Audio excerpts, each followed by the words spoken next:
In the world of advertising, you look at the ads, but soon they'll be watching you. It's a future imagined in the 2002 movie Minority Report. Cameras capture and read Tom Cruise's face, then customize ads for his character pop up. John Anderton, you could use a Guinness right about now. That future is now. This billboard sees you, scans your face, then pulls up an ad you'll like. Here's how this works. When you walk into the ad, a camera captures your image. The computer figures out if you're a man or a woman and your age. Meanwhile, an age and gender-specific ad rolls. This shows that I'm in my 30s and I'll like seasonal pasta. The computer then determines how interested you are, how long you stay. That data is then recorded for the company.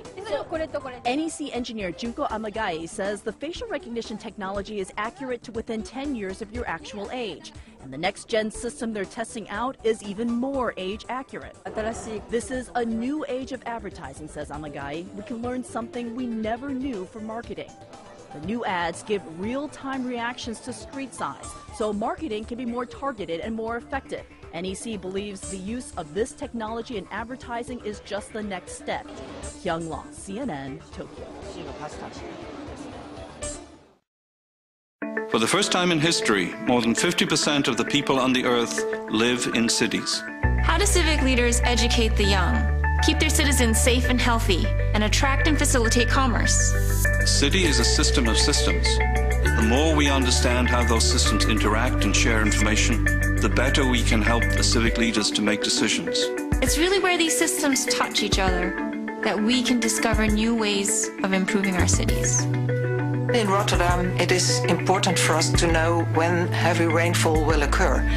For example, to warn people to avoid certain roads, which most certainly will get overflown when the rainfall comes. In a smart education system, we can know how schools are performing and redeploy resources so that kids in lower performing schools have every opportunity to achieve at the same level that their peers are in high performing schools. Bringing energy efficient lighting solutions to the market can help cities to save money, but also free up resources and means to reinvest in their future. One of the things we're trying to do is consolidate information about several events at the same time into a common command control center so you can determine where the best use of assets is. Information technology can help a municipality like Parma to give better services to the citizen. Our goal and a mission is to take people from A to B in the most comfortable, efficient way. If this is with the car, okay, with the car. If it's with the train, with the train. In my city, patients can consult their doctor through the internet with web cameras on a very high quality level. These ideas are having a real impact today. And if we take smart ideas from one city and share them with another, then eventually all of our cities will become smarter. We can build a smarter planet, city by city.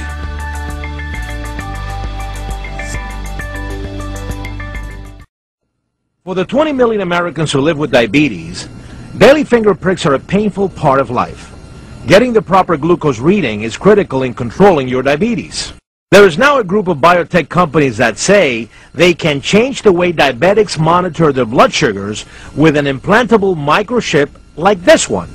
We're here in New York to unveil to the world the plans for the development of an implantable glucose sensor using R.F.I.D, or radio frequency identification technology. A tiny microchip about the size of a grain of rice would be injected into the arm of a diabetic patient, where they could actually take their glucose reading from within the body on an external scanner, thereby negating the need to prick your finger 1 to 4 times a day. Verichip Corporation has been a pioneer in R.F.I.D technology. First with their PET ID applications, and most recently in humans with their VeriMed patient identification system. They're now working with a biosensor development company, Receptors LLC, in hopes to develop a working prototype for the implantable glucose sensor over the next 6 months. People have been trying to develop in vivo, in the body, glucose sensing technology for, I would say, roughly 30 years.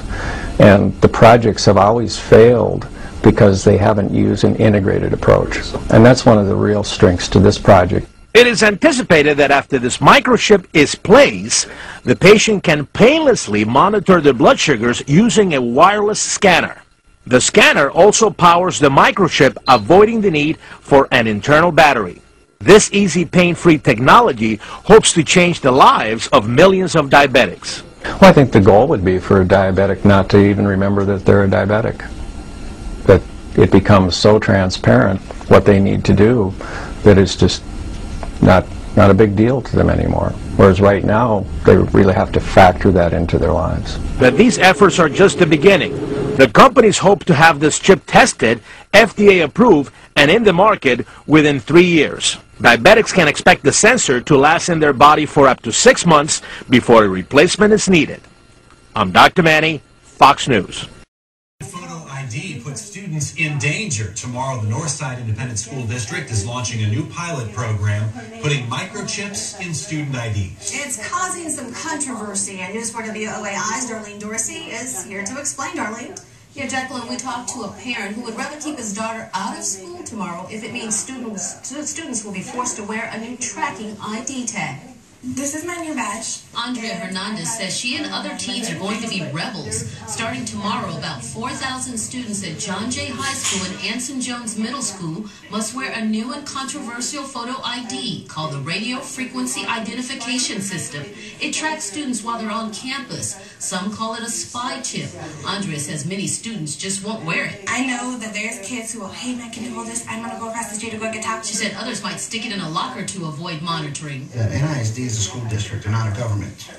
And they need to understand that. Stephen Hernandez won't force his daughter to wear the new ID. According to NISD, the new microchip ID is for student safety and to check attendance. We're told both John Jay and Anson Middle School have poor attendance records, and if those records improve, the district could gain about $2 million in state funding. It comes down to money. It's not about the safety and security of students, ultimately. This parent from Dallas is part of a group organizing a protest tomorrow. They're making signs and have support from a national radio host, Catherine Albrecht. I spoke with her by phone, and she's written books blasting the R.F.I.D system. Those tags don't turn off when students leave school, which makes parents wonder about predators. When the smartphone's in, you can use the option to use your locator, but this, I can't turn it off. Now, R.F.I.D spokesman that system won't be completely set up until the end of September. Tomorrow morning and again at 3 p.m., protesters will be in front of Anson Jones Middle School to let parents know all about the microchip IDs. Darlene Dorsey, News 4, WOAI. Thank you, Darlene. Imagine pinpointing your student's location while at school. It'll be a reality at 2 Northside schools next year. The district has approved a tracking device for students. Joe Conger joins us live from NISD headquarters with the story. Joe. Deborah, that's right. For about $10 to $15, these students will be able to get an ID that acts kind of like GPS for teachers and administrators.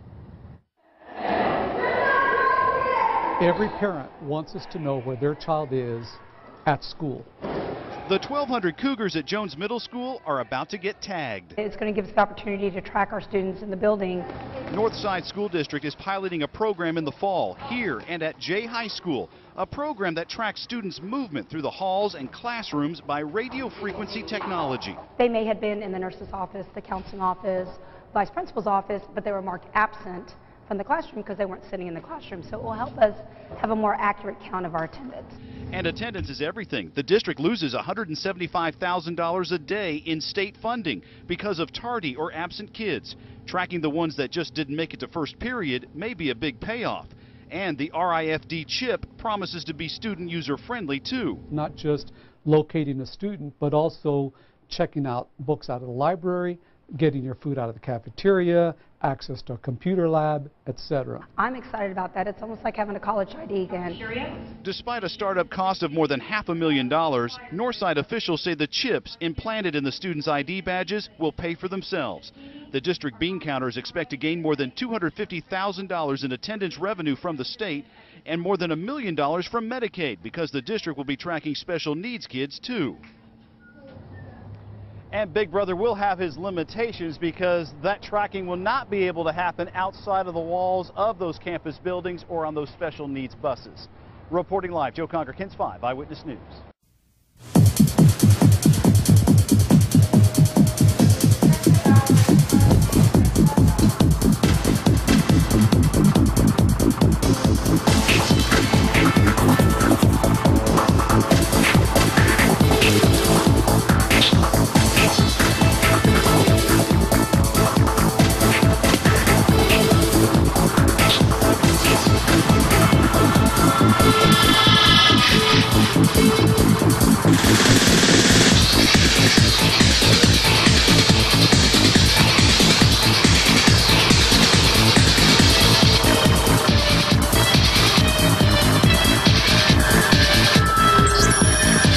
sir.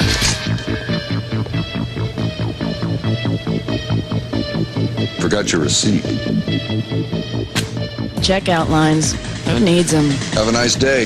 This is the future of e-business.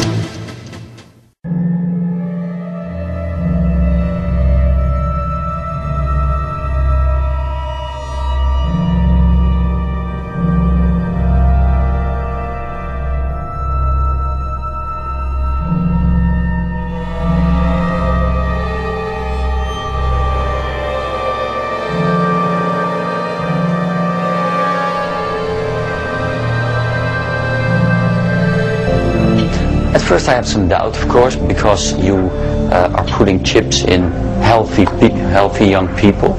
But I think it's the future.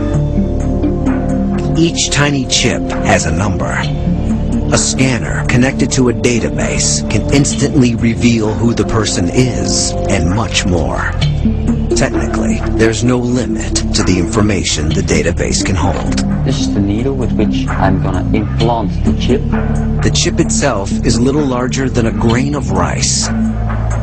It will remain inside Ryone's body for the rest of his life, or until he undergoes surgery to have it removed. Ryone will need an anesthetic before the procedure. The chip is implanted just millimeters below the skin.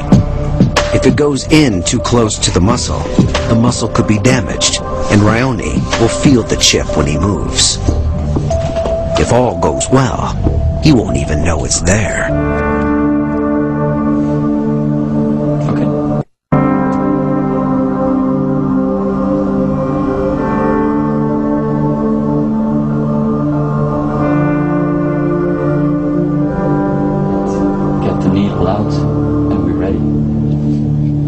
The procedure is over in seconds.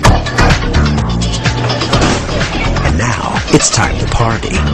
Although others have to pay cash at the entrance, when Ryone arrives, his name and number instantly identify him as a VIP member of the club.